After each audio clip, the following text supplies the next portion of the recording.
జై భీమ్.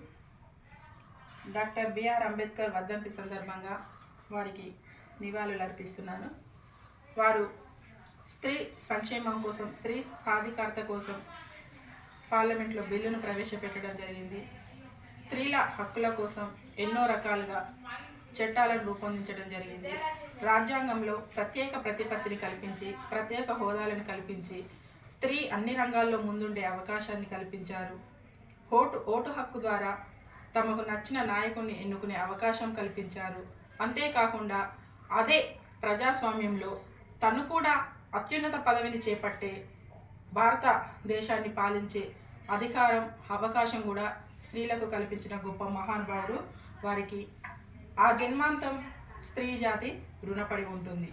స్త్రీలు విద్యావంతులైతేనే ఎన్నో సాధిస్తారు. ఒక స్త్రీ విద్యావంతురాలైతే తన కుటుంబం కూడా విద్యావంతులు అవుతారు. అందరూ కూడా ఉన్నత స్థితికి చేరుకోవాలంటే స్త్రీ చదువుకోవాలన్న ఉద్దేశంతో స్త్రీలకు అనేక రకాలుగా అవకాశాలను కల్పించారు. పురుషులతోటి సమాన హోదా, సమాన ప్రతిపత్తిని కల్పించి అన్ని రంగాల్లో ముందుండే అవకాశాన్ని కల్పించిన డాక్టర్ బిఆర్ అంబేద్కర్ గారికి జోహార్. జై భీమ్.